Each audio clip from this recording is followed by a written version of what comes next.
Hello, hello, and welcome everyone to the Cloud English Podcast.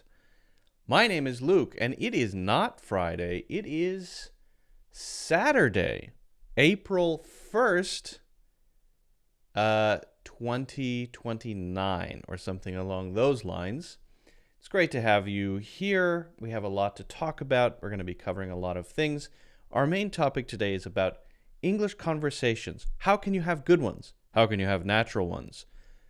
It's easier than you might think, but also in some ways more difficult, depending on what you consider to be easy and difficult. We're also going to be learning some English from TV shows. We're going to be looking at a scene.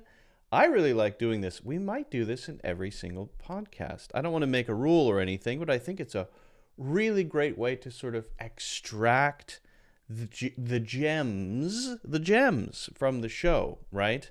And we're going to be looking today at The Last of Us, the TV show The Last of Us. We're also going to be talking about a common question around the word guy. Who can use guy? How is guy used? What is up with the word guy? Why do I hear girls saying guys? Doesn't guy mean guy, which is man? I'm confused. Reasonably so. So we're going to clear that up. And then the last thing we're going to cover, which I think is, wow, it's so cool. I spent quite a long time on it. It is about using ChatGPT for IELTS. Now, we're going to be experimenting with this in a way I haven't used yet, because in the practice, let's say, testing that I did, I was using GPT-4, and we're going to be using instead GPT 3.5. So we're going to see how good 3.5 is. And the reason I want to test it on 3.5 is, right now GPT-4, it's only through the paid versions. You have to pay $20 a month. I know not everyone is willing to pay $20 a month. It makes tons of sense for me to do that for everything in my life, just my work, right? My business. It helps me organize things. It helps me, if I need a lot of information sorted, say, okay, take this and format it nicely for me. So I'll create something and then I'll have it format that really nicely. It's so useful to me that $20 a month is like an obvious no-brainer sort of business expense. I get that not everyone has the same sort of way of thinking about it, but yeah, that's what we're going to be doing. So we're gonna be. It's very cool. It's very cool. Right at the top of the show, if you haven't already done so, I would deeply, sincerely appreciate if you could hit the like button and subscribe. That's a fantastic way to support what I do. It's very simple, right? Like button, subscribe. If you watch these later, leave a comment as well. That helps too. Let me know what you thought. Let me know if you have any questions, anything like that. If you would like to get a free course and you haven't done so already, you can get that in the first link in the description. That course is called Natural English Conversations. It definitely connects to today's lesson. That course, which is free, will take you through the sort of cornerstones of having natural conversations. And it's a fun, sort of light course, which a lot of people say they like. I think it's been taken by over 60,000 people, which is a lot. A lot of people. Okay, what else? Feel free to join the Discord. That is you might see me squinting like this if you're watching and not listening. It's because I turned my lights on and my eyes haven't quite adjusted to the brightness yet. I'm used to working in the darkness. It's now the lights are on and it's too much. So I'm adjusting. Maybe if I stare right into them, I'll adjust faster. No, that doesn't work. Ow. I have, kind of sometimes sensitive eyes, or it takes my eyes a while to adjust to different lighting conditions for whatever reason. Those who would like to join the Discord may do so. Nobody's stopping you. It's right there. It's free. The Discord is just a community. I post things there regularly. Conversations happen regularly. It's a cool space. What else? If you want to get regular updates from me, then please go to my website. You can either go to, if you want, cloudenglish.net, or you can go to my other website, which is where I host my courses, lukepriddy.com. And you can just sign up. You can, make an account there and get updates from me. I send out emails somewhat frequently, just letting people know what's going on, what's happening, right? Is there anything else? I don't think so. I think that's pretty much everything I wanted to mention. Well, there is one little thing. I mean, those who have been watching and would like to listen, I am putting episodes out there in audio format. So if you'd like to listen to the audio-only version, you may do so. That is on Spotify, Apple Podcasts, Google Podcasts, Overwatch, Stitcher, Amazon. What else? I think that's it. There might be more. I don't know. Most of them. Whatever you like. Okay. Sorry for all the drinking. I'm just catching up on my drinking. I'm not drinking. I mean, I'm drinking tea. Drinking turmeric ginger tea, which is my new go-to tea. It's such a nice, bitter, refreshing is the wrong word. Invigorating. It's an invigorating tea. And I think it's got something to do with the turmeric, which is known to have anti-inflammation characteristics, allegedly. You don't feel that right away, but there's just something about it. It's doing something. You can just tell. Okay, so let's get started. Let's get into it, and we're going to start with our first main topic, which is, how do you start a conversation, right? How do you do that? If you want to talk to someone in English, how do you begin? How do you start? How do you keep it going, right? I'm going to give you this in 2 basic steps, and this is going to sound very simple, and that's because it is simple, but even though it's simple, that doesn't make it easy. Now, this is for any situation that you might find yourself in, where you want to engage another human being in conversation, right? First, notice what context you're in. It's a video call? Okay, great. What is the thing that you share with the other person in this situation? So if you can identify that, okay, we work at the same company, all right? We're in the same time zone. We're in 2 totally different time zones. We're in different parts of the world because it's a video call. Okay, we're both at the dentist. We're both at this conference. Identify what that is. And I'm not suggesting that you walk up to strangers out of nowhere and say, "Hello, would you like to have a conversation?" That's a terrible idea. Usually this is something where you happen to find yourself around someone who is in a situation that you can identify as somehow similar to you, and then you can use that as the basis for conversation. But you want to start very light and simple, and you do that with a question. Now, I'm going to give you a question about a shared situation, and also a couple questions you can use almost regardless of the situation you're in. Let's call it a generic question or 2, right?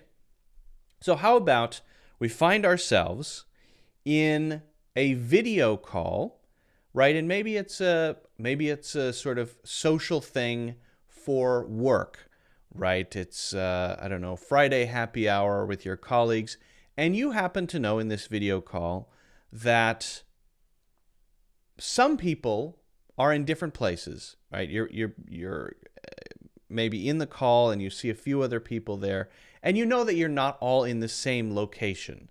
You know that some people are in different parts of the world, different time zones, right?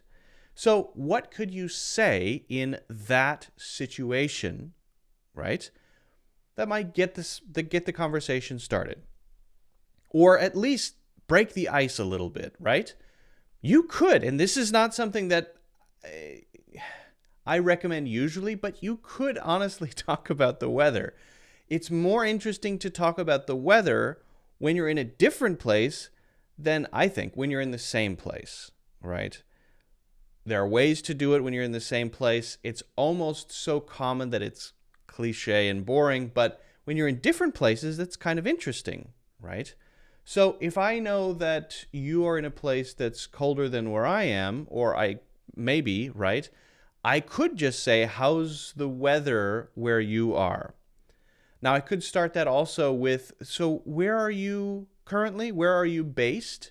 Based means where is your main location, right? Where do you usually live and work and operate remotely? You know, when you make these video calls, where are you calling from, basically? Where are you based? Oh, yeah. How's the weather there? Once they say the answer, how's the weather there right now? And then they'll probably ask you the same thing. Again, that's because it's kind of interesting to talk about something because you're in two different places. But if you're at a conference and at that conference you're there for a specific purpose, and that's probably shared because a conference usually has a theme, then you can ask something specifically related to that conference. Oh, did you check out the session yesterday? Oh, no. I didn't have a chance to go. Did you go? Yes, it was very interesting. They talked about blah, blah, blah. Now we're already started, right? So the first thing is, again, identify the context. Then step 2, make a question. Ask a question that's associated with that context. Right. Now I said, I said that I was going to give you some generic questions that you could use in almost any situation. How about, what do you do? What do you do? All right, that's pretty good. That's asking someone generally, what's your occupation? Or if not, then maybe they're a student and they can talk about that. Or if not, then maybe they don't do anything and they're retired, and that's interesting too, right?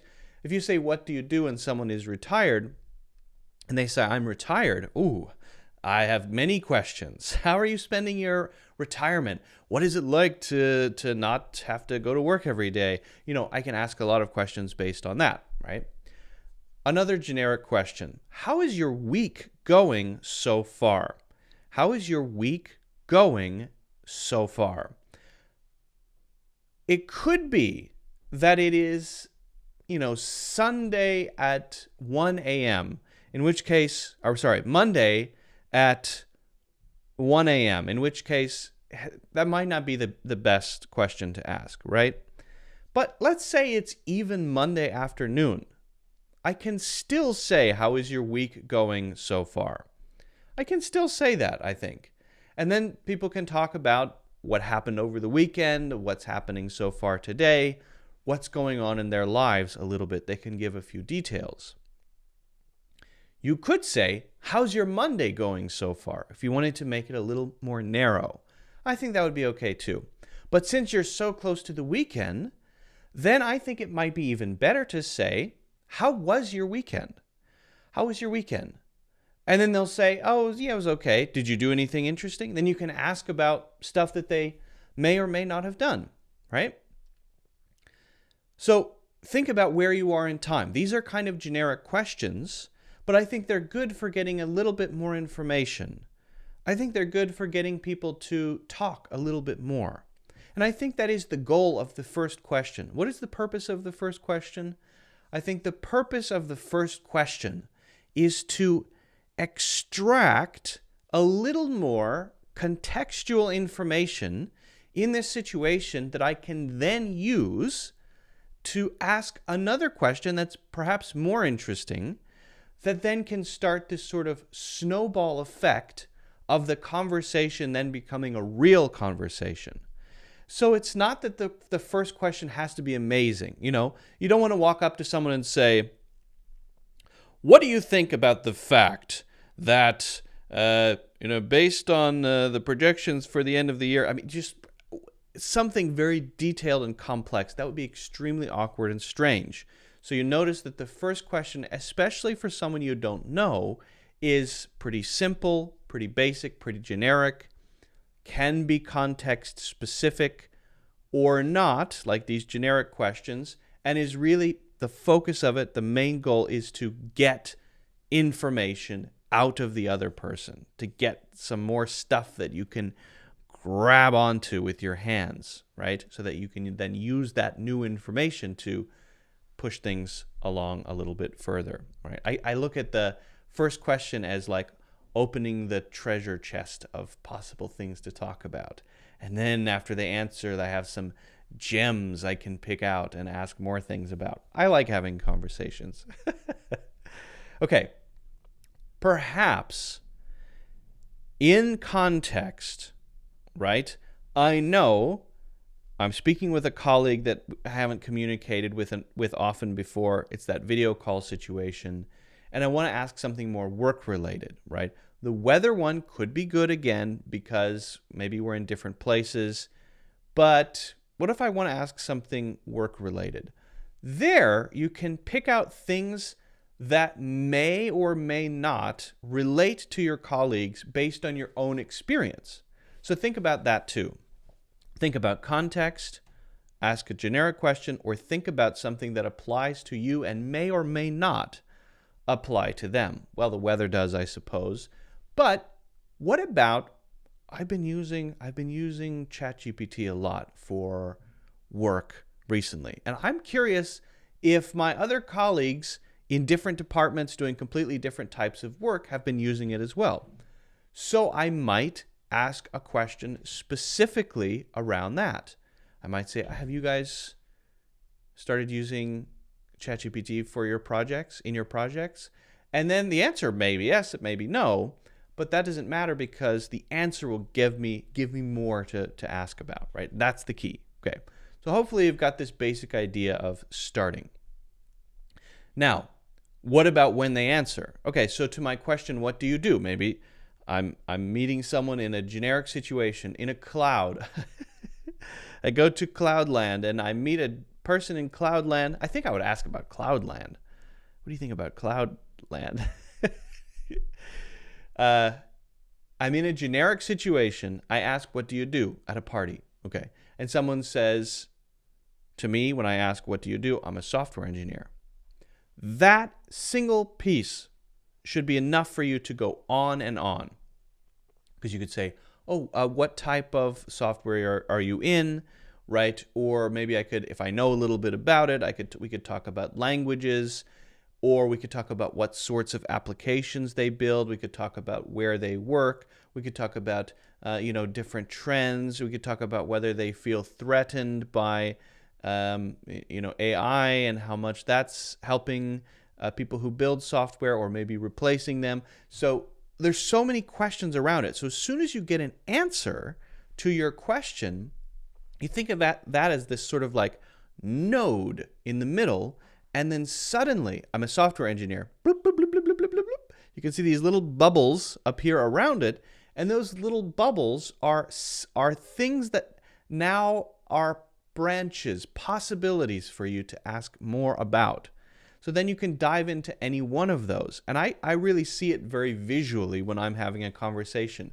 I see these little bubbles appear where I have very little information, and then I ask a question, then I get something, and then I see these little blub, blub, blub, blub, these little bubbles appearing, and then I can use those to sort of start down a path, and then you get that snowball effect. How's your week going so far? It's been a stressful week. I'm really looking forward to the weekend. Okay, now I can ask a question about what they're looking forward to, right? Do you have any interesting plans? What are you going to be doing this weekend? And then maybe they'll ask me the same question and we can go back and forth on that. Oh, really? What's been so stressful?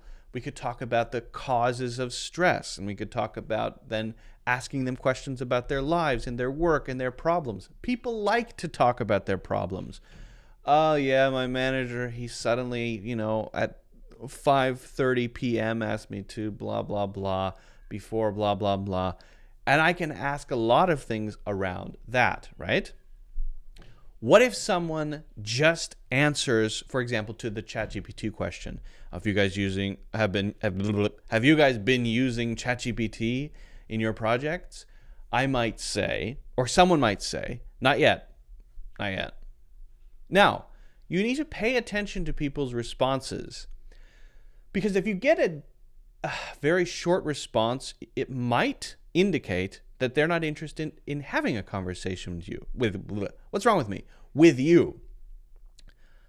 And that's okay, but you need to be cautious of that, because if you become one of those people who always pushes other people to have conversations and is not self-aware enough to notice when other people don't want to talk to you, then you become a person that nobody likes. So please don't become that person. So if someone says to a question, no, not yet, I don't think so. No. And I can tell from their body language that they're not interested in having a conversation with me, that's fine. I will stop asking questions. We can sit here in this video call silently until everyone else shows up. That's fine with me. I can meditate or something, right? So just be aware of that and don't force it, right? It's a two-player game, conversations, and you have to be very aware of that, I think.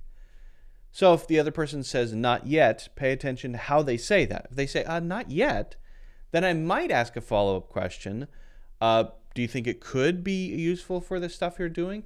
Yeah, and so if they start talking, then it may just be that their initial answer was short. But if you get that sort of, no, not yet, that sort of thing, then all right, this person doesn't want to have a conversation with me. Maybe they don't like me. Maybe they don't like my face. Maybe they're just not in the mood for a conversation. Whatever it is, okay? So let's treat this little video here today as a kind of introduction to conversations, a way for you to get conversations started. Notice that we're focusing on asking questions, not talking. It's not focusing on you talking, it's focusing on you asking the questions, right? And notice the first thing we do is ask something simple. It may or may not be context specific, to just get some information. Then we take that information, we build out a little bubble of possibilities, we choose one, and we start going, and it gets easier and easier, not harder and harder, okay? So get started with that. Let me know how it goes. If you haven't already done so, don't forget to hit the like button and subscribe. Also, if you want to learn more about this, I have a free course, Natural English Conversations. You can find that in the links in the description. This course is really designed to give you the foundational principles of having good conversations. So check that out in the links in the description. All right. Okay. All right. Okay. So that's conversations. And we're going to be getting into TV in just a moment.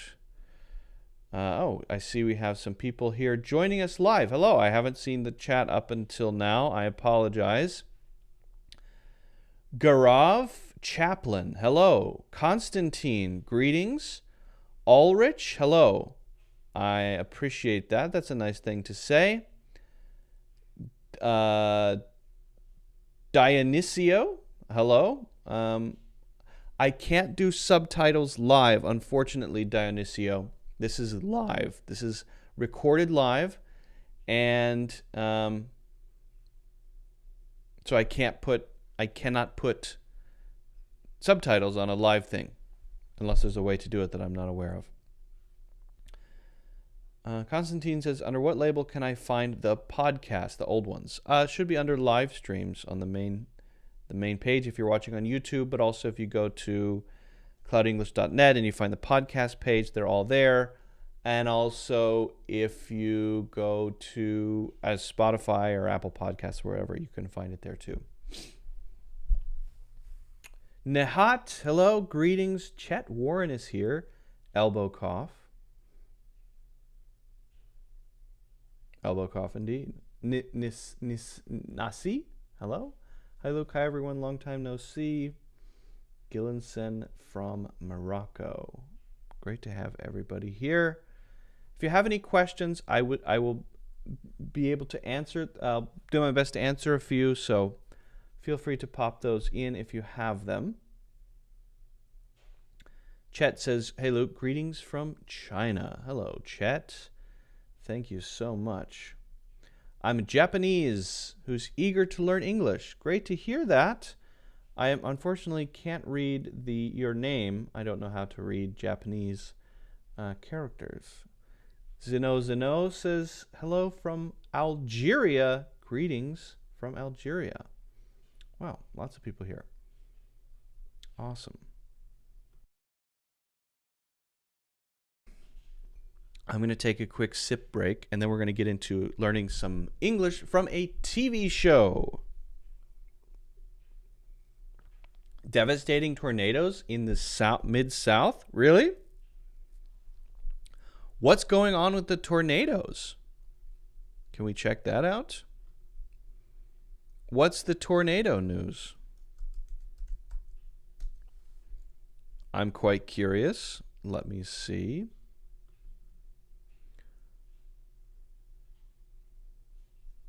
Let me see. Oops. Tornadoes. Interstate in Arkansas shut down ahead of twin tornadoes. Tornadoes kill at least 11 people across the Midwest and South. Tornadoes leave a path of destruction. Calmer weather ahead. Tornadoes, severe storms tear across South and Midwest, leaving at least 11 dead. Yikes. Wow. That's crazy. That's a lot. Tornadoes are scary. Very, very scary.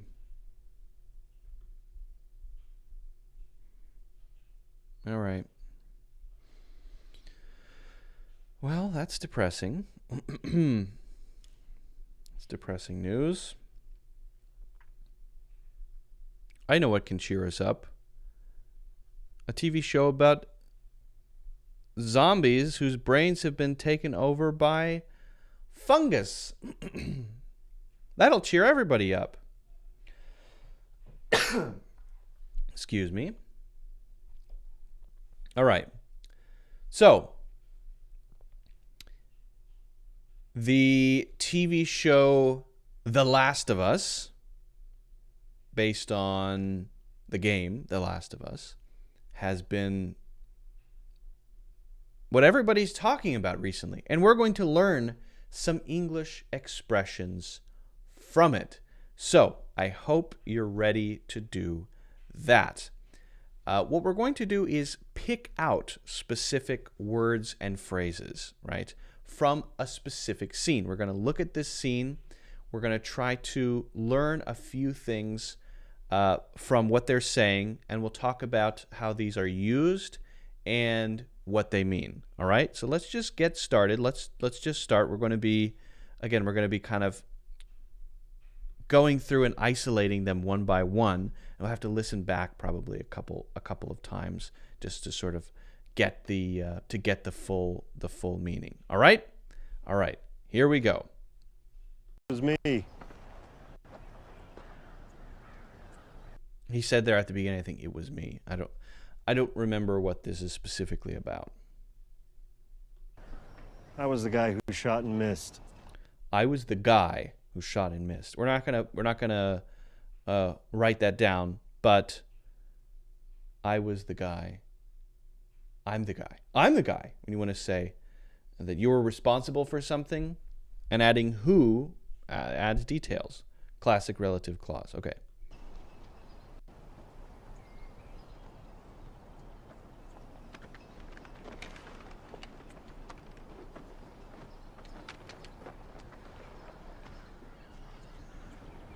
There's no story.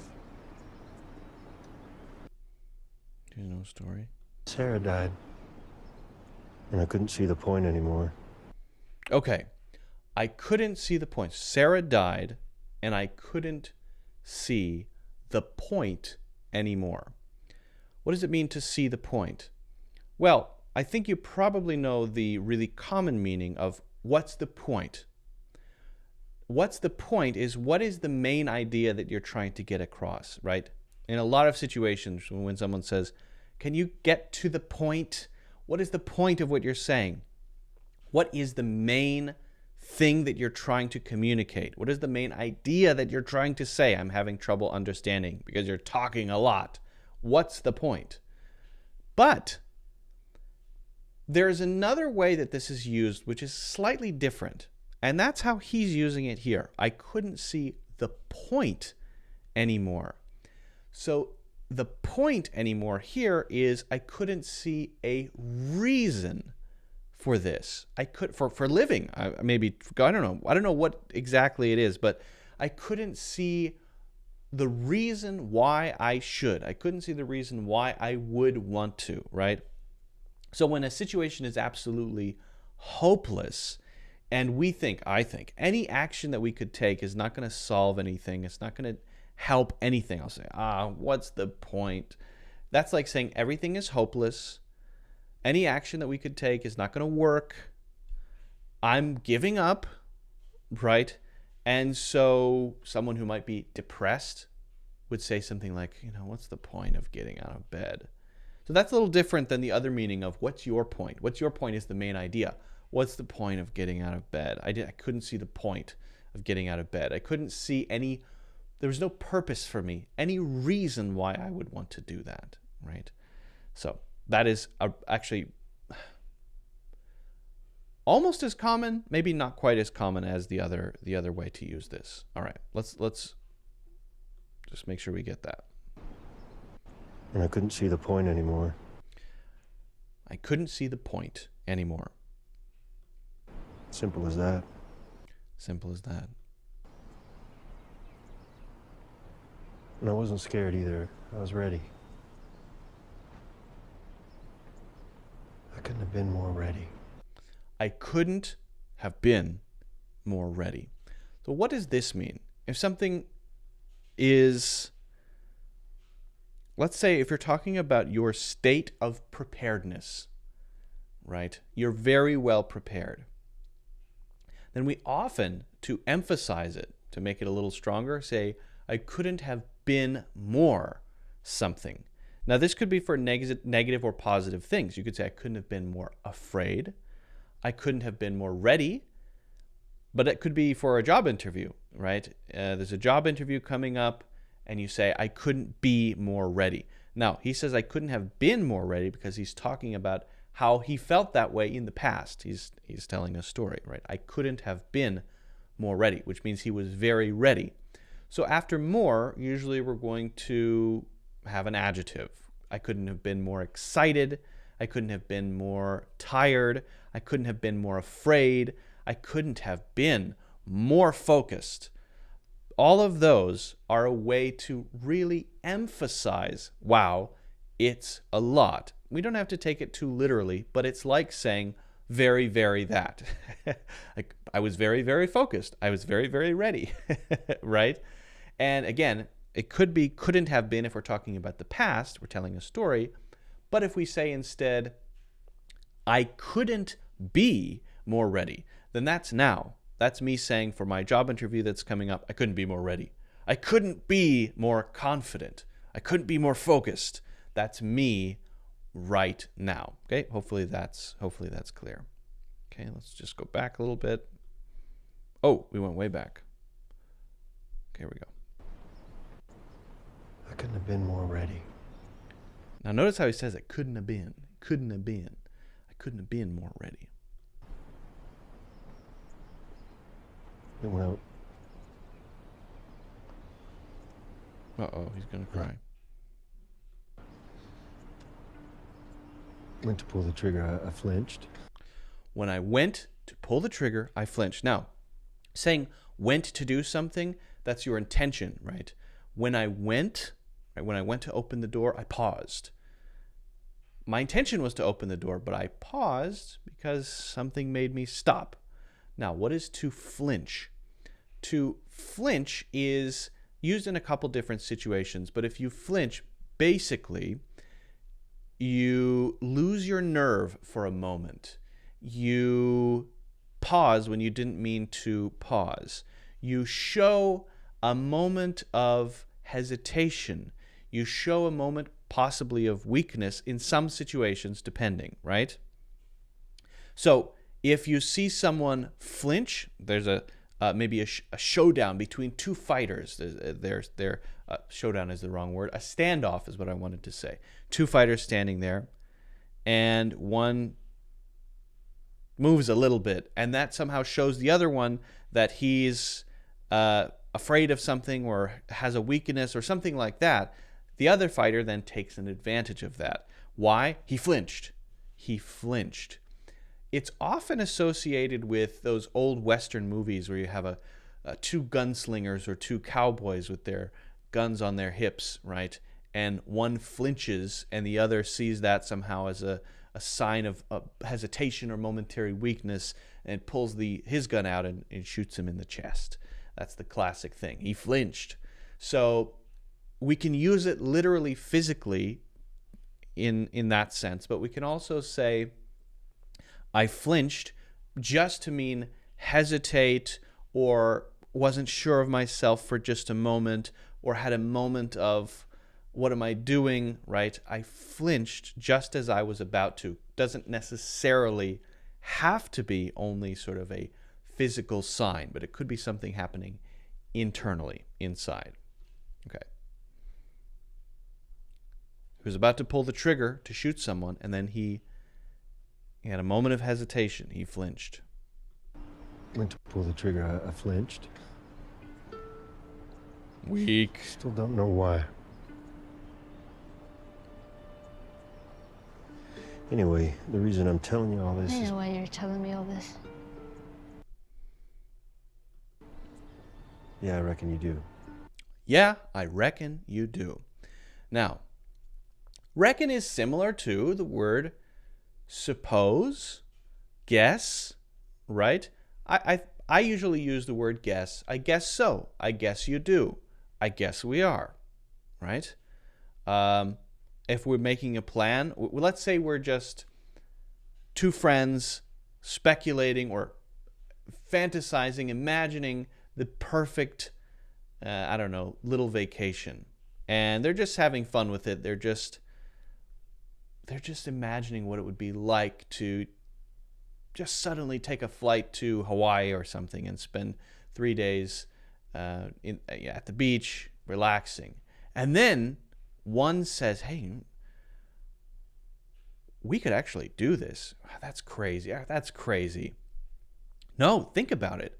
We both have a lot of travel points we could use. Who's going to miss us if we both take 1 day off work? This could be just a spontaneous, crazy thing we do. Yeah, well, you know what? Maybe you're right. It sounds crazy. We weren't planning. Are we about to do this? And the other person says, I guess we are. And I guess we are is sort of this half I know it for certain and half I don't know it. It's kind of in the middle. And that's a really useful thing to be able to communicate sometimes, right? And that's why we use the word guess often, but we also use the word suppose, right? I suppose so. I suppose so is when you're kind of there in the middle. Now, reckon is the same thing. I reckon so. So we have to be aware of the connotations in order to know the differences, because generally they do mean kind of the same thing. They can be used in different ways. For example, guess can be used in a lot of different ways, but reckon is that sort of that middle state, saying, I guess that's right, right? I reckon you do. I reckon so. I reckon that's true. And so the difference is in the way that I think people will feel when you say it. To me, it feels more like cowboy English. It feels more like countryside language.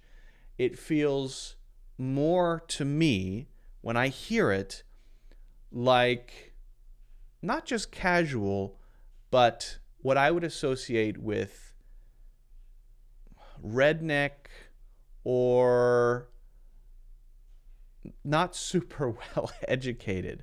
Now, that's not actually true because a lot of people do use it, but that's just the immediate impression that I get when I hear it, right? So just be aware of that these words have their own unique connotations, and I think reckon has that.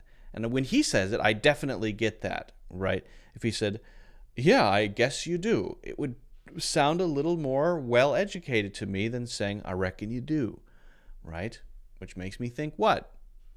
Before the zombie apocalypse, was this guy a lawyer? Probably not. I don't know, actually, because I don't remember. But maybe he was a trout fisherman. I don't know. These are just my impressions. You're telling me all this? Yeah, I reckon you do. I reckon you do. I use it sometimes, once in a while, when I just want to have variation, I have a couple more to look at. A couple more. So time heals all wounds, I guess? There's another one. Time heals all wounds, I guess. Now, she says, time heals all wounds, I guess. Could she say, time heals all wounds, I reckon? She could. But maybe she was a lawyer in her last life, and so she says, I guess. That's actually a terrible analogy. That's terrible. It's not accurate. I don't think that's an accurate representation. I'm trying to get across the connotation that we get from these words. I'm not trying to tell you anything specific about the true reality of who says it and who doesn't, right? Tons of people use reckon, but it just has that feeling about it, okay?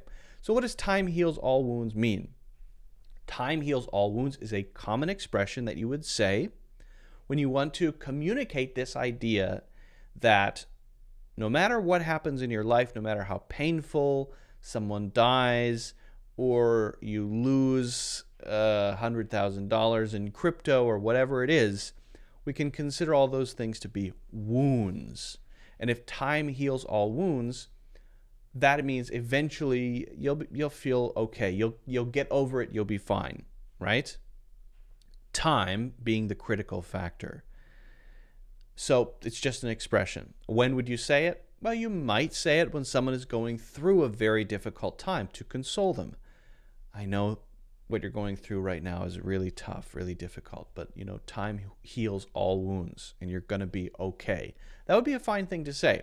You also might use it when you're just stating this as a fact, right? Well, I know that time heals all wounds, so whatever I face, I think I'll be able to overcome, right? Even if something didn't actually happen. All right, let's review that quickly. So time heals all wounds, I guess? Time heals all wounds, I reckon.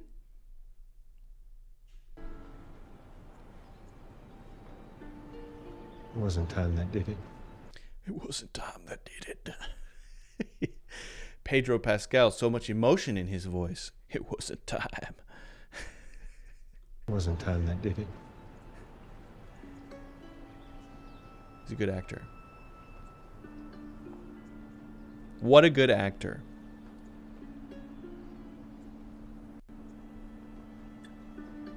I'm glad that didn't work out. I'm glad that didn't work out. It didn't work out.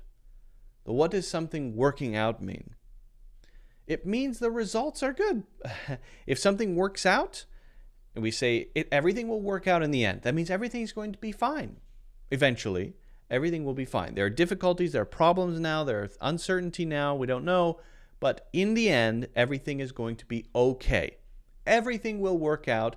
It'll all work out. Very common. If something doesn't work out, then maybe you have a plan, maybe you're trying to build something, create something, maybe you're trying to make something happen, and for whatever reason it fails, or it doesn't go as you expected, it doesn't go as you planned it, and someone asks you, hey, how's it going? And you gave up 2 months ago, so you say, well, It didn't really work out. It didn't really work out. Now, this could be for things like plans, but it could also be for things like relationships, right? Again, you were dating someone and 2 months later you meet them, or you meet another person who knows that you were dating that person, and they say, oh, how's everything going with blah, blah. You say, well, it didn't really work out. That means you broke up. So the relationship didn't work out. So it can be used in a lot of different ways. Something does work out, something doesn't work out. Saying things will work out is often used in a more general sense to describe things very broadly, and saying didn't work out is maybe more often used for specific things. The relationship didn't work out. That thing that I wanted to do, my crypto, $100,000 crypto investment, didn't work out, right? I don't actually have a $100,000 crypto investment, just for the record. But I think it's a good example. All right, so those are the expressions and words that I wanted to teach you. We talked about seeing the point, right? Couldn't have been more something. We usually have an adjective at the end of that. Couldn't have been more ready. To flinch, to hesitate, to have a moment of weakness, whether it's obvious or visible or not. To reckon, I reckon. So I reckon we do. I reckon you probably understand the words we've been talking about. Time heals all wounds. Very common expression used in a few different situations. For example, to console someone, and something working out or not working out in the end. If you have any questions about these, please let me know in the comments. If you haven't already done so, don't forget to hit the like button and subscribe. And also get a free course, Natural English Conversations, that is in the links in the description. All right. Fatima, hello. Alrighty, friends. We're getting there. We're getting there. Hello, Luke from Vietnam. Hello, Taco Taco Art. Hello.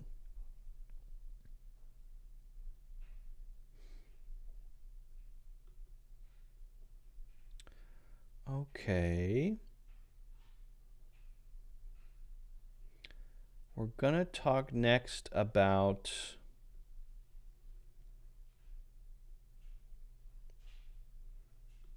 I forgot to update the number on the thumbnail. Dang it. I put 37. It's supposed to be 38. This is 38, not 37. Rats. I have to update that. Note to self. Update thumbnail, because this is episode 38, not episode 37. Okay, I'm just making a note to myself so that I remember that. There we go. Alrighty.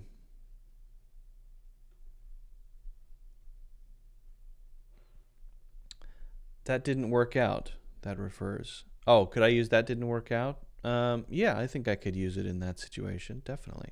That would work. That would totally work. Okay. Well, we're going to go on and we're going to talk about guys. Because I think that's really interesting. Very common question that I get. Very, very, very common. Super duper common, you could say.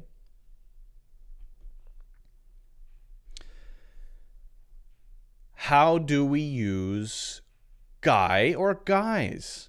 You hear it all the time. You hear people say, hey guys, what's up guys? Are you guys ready?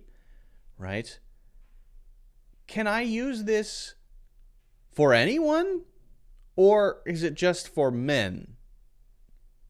Well, it's not so simple. So we need to go through both, right? We need to understand two sides of this. Number one, how exactly is guys used generally and by whom, right? And then how exactly is guy or guys used to be specific about a person. And if that's confusing, well, let's get into it. Let's look at some examples, okay? So if you look at the examples on the screen here, hey guys, what's up? Are you guys going? You guys are awesome, as you can see in the GIF there, right? Thanks for helping, guys. Guys, let's get started. So what is the common thing in these examples? I'm addressing a group of people. It's like in this case saying, hey, all you people. Hey, all you people. Well, it's quite awkward to say, hey, all you people. Okay, well, how about hey, everyone? Hey, everyone. All right, but what about if there's two people in front of me? Hey, everyone. 1, 2, 1, 2, 1, 2, 1, 2. That then becomes strange, right? So wouldn't it be nice to have a word that could be used in all situations to address more than one person, right? Whether it's 2 people or 100 people. Wouldn't that be nice? Because everyone does kind of sound a bit formal. Hello, everyone. Today I'm going to be talking about what happens to why bananas turn brown. So everyone's a little formal. 2 people, we can't use everyone. It's not the perfect word all the time. How about guys? Yes, the perfect word. Are you guys? That could be 2 people or 10 people. Hey guys, 2 people or 10 people. What's up? What's up? Although it would be strange to ask maybe 100 people, what's up? Well, everyone starts talking at the same time. Last weekend, that would be very overwhelming. But you guys are awesome. In this GIF, you see here, is that, who is that? Who is that in the GIF? Lenny Kravitz's daughter, right? Is that Zoe Kravitz? I think that's Zoe Kravitz. So she's talking to the whole audience in this studio. You guys are awesome. It's making a statement, addressing everyone. Great. But there are men and women in the audience, presumably. Is that okay? It is okay. Thanks for helping, guys. Am I only talking about men who are helping? Not necessarily. Does it have to be a mix of men and women? Not necessarily. If this were an audience filled with only women, could she say, female, women, could she say, still, thanks, you guys are awesome? She absolutely could. Could a girl say to her 2 friends who are girls, guys, let's get started? The answer is 100% yes, 100%. You hear it all the time. You hear it. It used to be only, I think, in American English. You hear it everywhere now.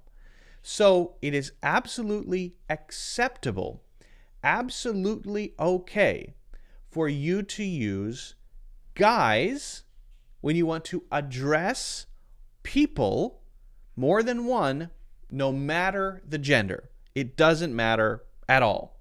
Okay? So that's nice to know, right? That should be good news. Okay.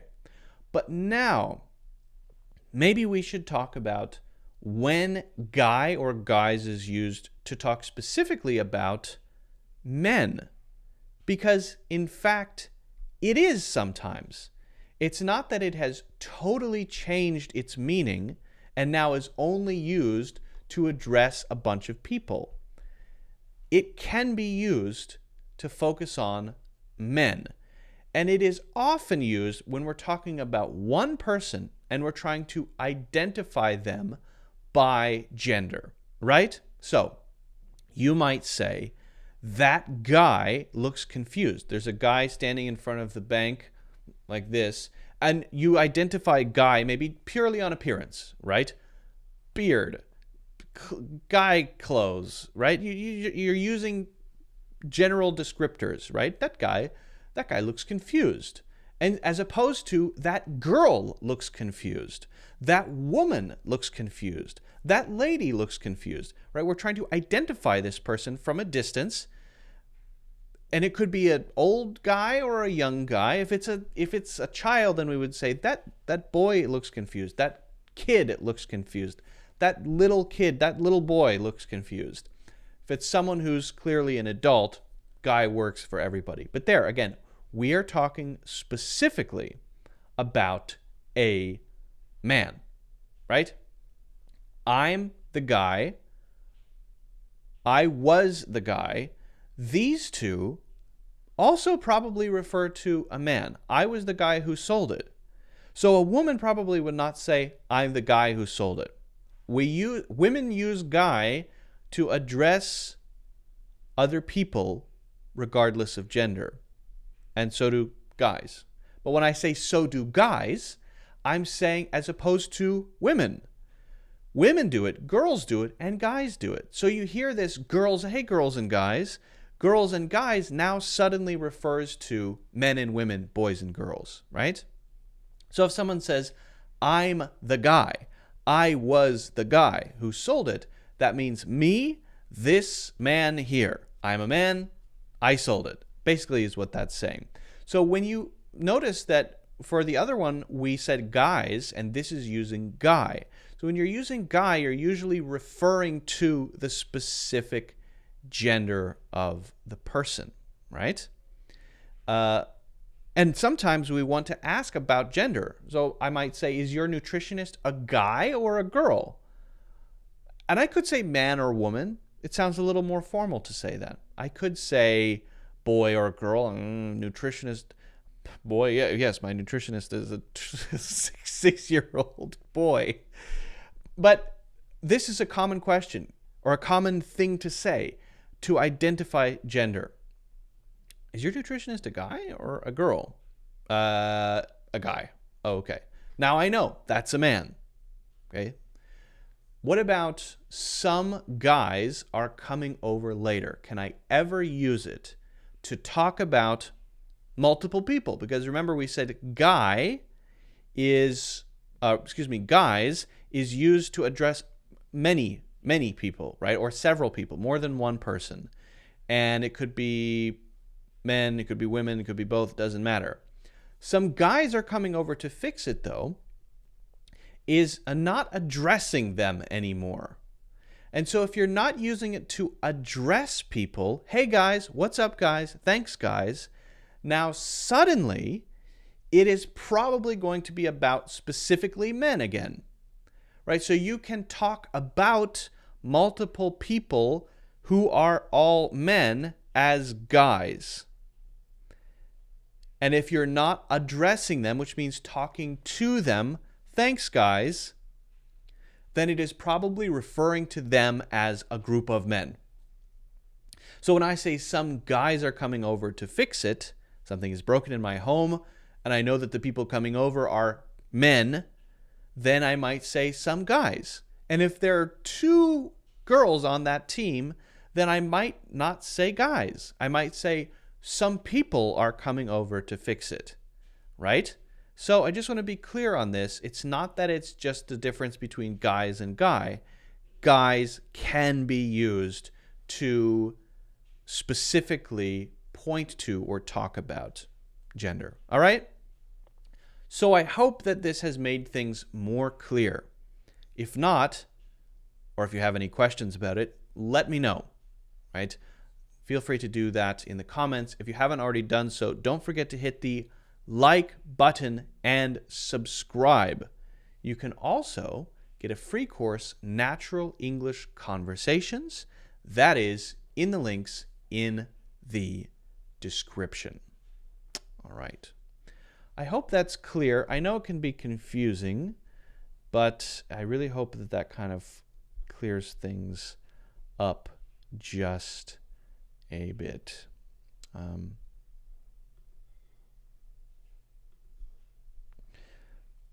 A proper IELTS test and its first time following you, and I found that very interesting. Oh, I prepare, I think is what you wanted to say, for IELTS. So no, in that case, I think that you're going to enjoy the next topic we're going to talk about very much. Greetings from Assam, India. Greetings. Hello. Hello. All right, we're going to get straight into the next topic because just because that's what we're going to do.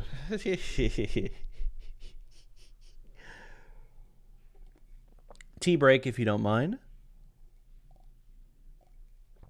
I thought that the word guy, says Nasi, is officially for a man. Well, I think I just explained how it's not the case. Guy without S, yes, generally. But I think I just described at length how that is not necessarily the case if it's plural. Okay. So, now we're going to do something really, I think, really interesting. It's kind of experimental because it requires us to use a model that I haven't used, but we're going to see how it goes, right? We're going to test it out. Okay.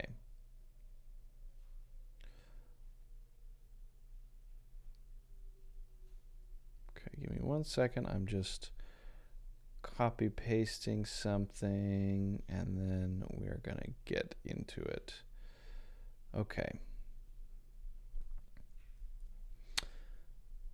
So let's hop over here.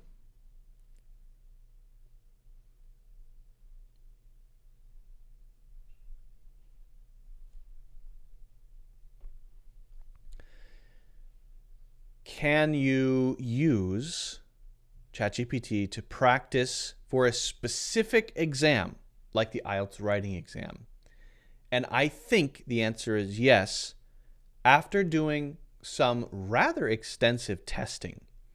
What I'd like to do is share with you how you can use this. Now, I want to be clear that what I'm about to show you is the first time I'm doing it with ChatGPT based on 3.5, GPT 3.5. In my testing, I was using GPT-4. So what I'd like to do is, see the results, see how different it is or isn't, and we can talk through that as we go. We're going to be looking specifically at the IELTS writing exam, and this can work for either part 1 or part 2 of the IELTS writing exam. Now, the key to this is to tell ChatGPT what the criteria are first, how the scoring system works, and then give it an example. I tested this pretty extensively. First, I tried saying to ChatGPT, here is an IELTS essay, right? Give me a score. A band score. And the results were all over the place. Honestly, not very accurate. Again, GPT-4. I then found online somewhere the scoring criteria, specifically how the scoring for IELTS is done. And then I gave that to ChatGPT and I said, learn this and let me know if you understand. ChatGPT said, I understand. Then I said, based on this criteria, I want you to then give me a score and a breakdown of the scores for this example. And then I provided an example that I knew was about that number, and I got a really accurate result. Okay? So we're testing a couple things here. I'm showing you how it's done, and we're also together trying to see if GPT 3.5 is as accurate as GPT-4. I found GPT-4 and I tested it pretty extensively. I found GPT-4 to be extremely accurate, pretty crazy, with very good feedback. So let's see. So what we do here is paste in the following prompt. I will put this in the description. I'm not going to read through the whole thing, but the initial part is, I want you to learn the scoring criteria for the IELTS writing exam. If you understand the criteria, say, I understand. Then you just paste in the criteria.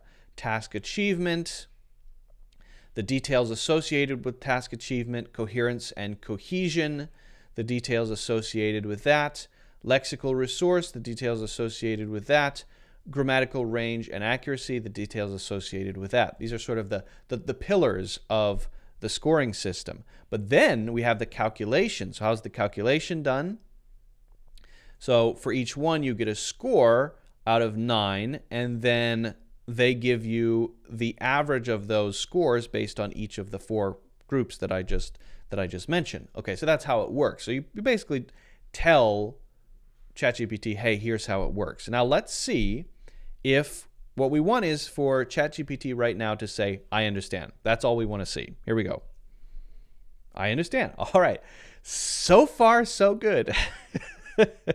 Now, this is as far as GPT-4 does really well with this, but now we're going to see. Now, we've given it the criteria.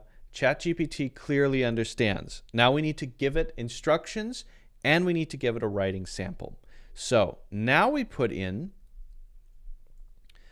use the same, I don't know why these marks are here. I'm going to get rid of these. Use the same scoring criteria. So the criteria above, the same scoring criteria to score the following writing sample and give a score breakdown. So if I'm trying to improve my writing and prepare for the IELTS writing exam, I don't just want to know what my score is. That's not particularly useful. What I'd like to do is know what my score is so that I can see that I'm improving. And also, by the way, maybe find some examples and check those examples against this to see what they're doing exactly that makes their score higher than mine, right? I'm also trying to hopefully get some useful feedback. That's another goal. I want it to tell me exactly what I can do to be better and why you gave me this score. All right, so this is the only prompt. And now we have the essay, which I just grabbed from just some IELTS essay. Nowadays, in worldwide nations, every moment we are displayed advertisements on TV shows. Okay. So I think what we want from this is about a 5. It's about a 5. That's what we're trying to get. Around a 5, between a 5 and a 5.5, right? And maybe we could just change a couple of things to understand that how it may have an effect of youth brain and corrupt it. So that's kind of a weird phrasing there, right? It's not a great essay. Begging his parent, that there's a mistake there, to purchase it and crying all time instead of all the time.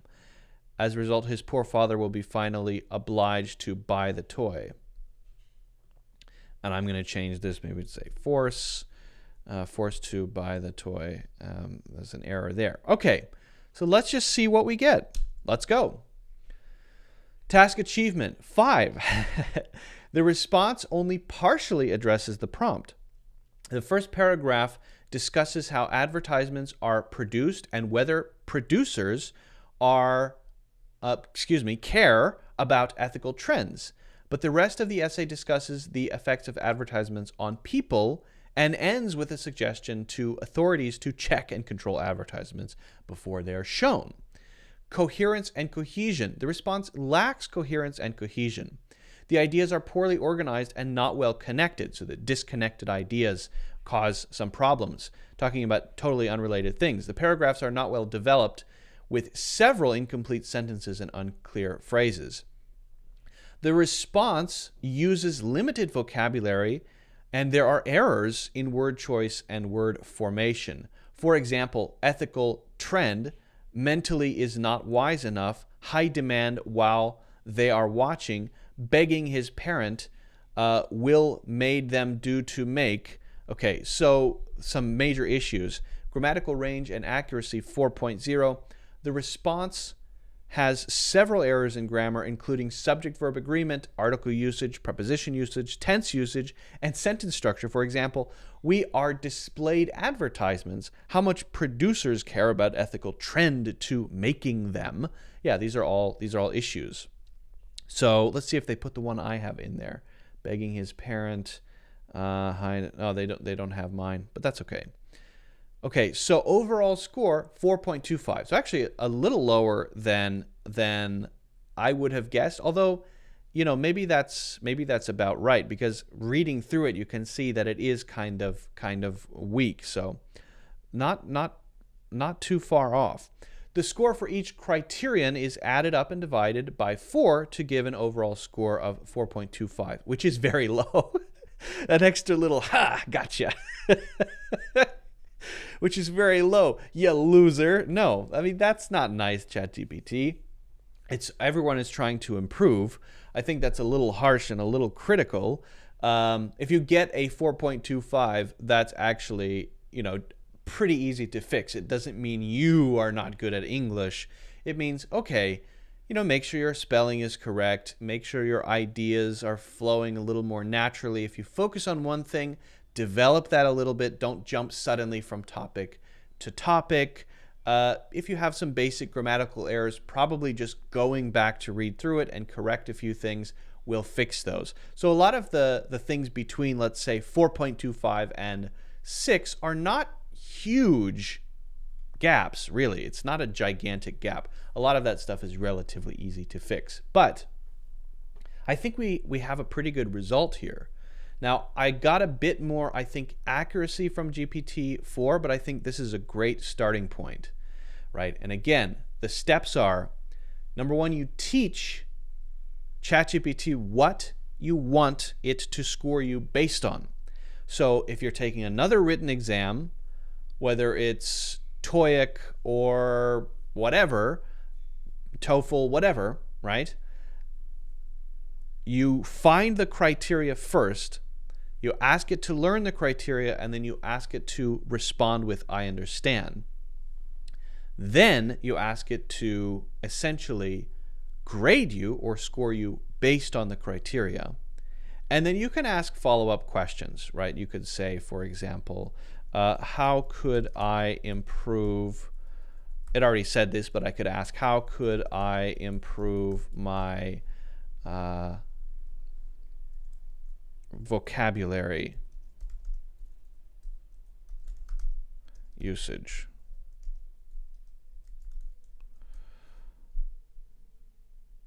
Let's see what we get here. Improving your vocabulary usage can be gradual, but there are several ways to start building your vocabulary. Okay, so it's giving me some tips. Maybe I could say something like, let's say, how could I improve my coherence and cohesion score? Okay, let's see what we get. Improving your coherence and cohesion score in the IELTS writing exam involves organizing your ideas and presenting them in a logical and structured way. Here are some tips that can help you. Plan your writing. Use paragraphing. Divide your essay into paragraphs, with each paragraph focusing on a specific idea or point. Use linking words or phrases. Okay, so it's quite a few useful tips. So, you know, look at it as a kind of back and forth thing, rather than it just being, okay, here's my score, now I'll try the next one. You know, push back. That's the great thing about having a chat interface, that you can ask follow-up questions, you can ask for more refinement, you can get more details, you can give it a specific paragraph, you can ask it to rewrite it. I wonder if we can say, can you rewrite my IELTS essay so that it is more, let's just say, in a more clear and accurate way. Let's see what we get here. Sure, I can certainly help you rewrite your IELTS essay to make it more clear. Please provide the essay. Oh, well, I provided it above. That is it. All right, well, let's provide the essay. Let's provide the essay. Here we go.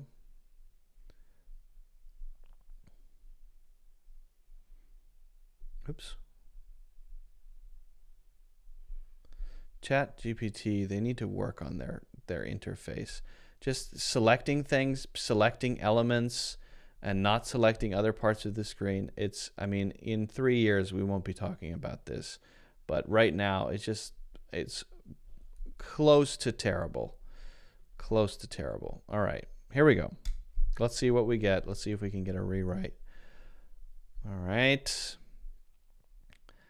In today's world, advertisements are ubiquitous and constantly bombarding us on television shows, magazines, and large LED boards at intersections. However, it is unclear how these advertisements are produced and to what extent producers prioritize ethical considerations. Wow, okay, so it's much more accurate and much more clear.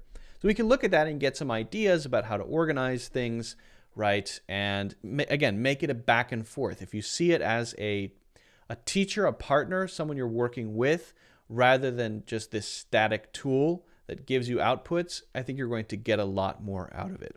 If you have questions about this or ideas about how to train your own English teacher, please let me know in the comments. If you haven't already done so, don't forget to hit the like button and subscribe.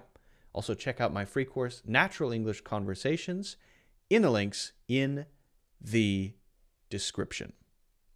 Okay. All right. Pretty good. Again, I think maybe not quite as good as the other one, in my opinion, my humble opinion, but still, I think pretty solid. Useful at least, right? All right. So that might be useful to who is saying they're taking the IELTS. Someone was saying they were preparing for the IELTS exam. I forget who. Okay. Well, I guess we can call it a day. Everyone who joined, thank you for joining. It's been great to have you. Those listening and watching later, you can join live when you see the notification. Today is Saturday. Happy April 1st or April Fools. If you want to celebrate, you can punk your friends and make them believe something that isn't true for a day, just for fun. Why not? I'm probably going to try that on some of my friends. Let's see. Anything else? Yeah, check out the courses. You can get a discount on my full courses on the website. And you can also make sure you're a subscriber. So add your email so that you get notification emails when stuff comes out, new courses are launched, and so on. Get a free course, Natural English Conversations, link in the description. If you're listening, you can watch on YouTube and Facebook. If you're watching, you can listen on Spotify, Apple, and wherever. Again, have a fantastic weekend. Thank you for joining, and I will see you in the next one.